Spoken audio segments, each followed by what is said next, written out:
our Call 6 investigators now who have uncovered new information about the arrest of a suspected terrorist in central Indiana.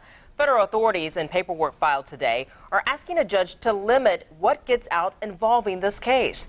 It involves 6 people accused of trying to funnel money to terror groups overseas. Arrest made earlier this month. Call 6 investigator Rafael Sanchez joins us live now with the details. Due to the sensitive nature, it's possible that court records that are usually public will be sealed in this case. That is a possibility considering what we're talking about tonight. Right now at 6 o'clock, this is what we know. The story's about 6 people accused of providing money and weapons to ISIS terrorists in Iraq and Syria. One of the suspects, Nihad Rasic, an immigrant from Bosnia who lived in upstate New York, was arrested while driving through Plainfield in Hendricks County on February the 6th, turned over to U.S. Marshals on February the 11th.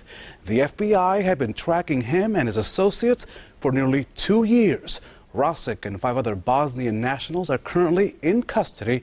The government claims all 6 were involved in sending money and U.S. military gear, from uniforms to boots to firearms to even rifle scopes, to support terrorists in the Middle East.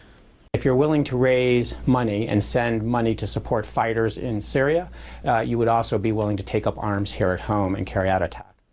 Federal prosecutors are working to seal this case. As Todd mentioned, in court documents, they cite a ruling from the Oklahoma City bombing case back in 1996 in which the court ruled that basically sealing records was necessary, in the court's words, to assure that the fairness of the proceedings and to emphasize that trials are conducted inside the courtroom under the supervision of the presiding judge rather than on the courthouse steps.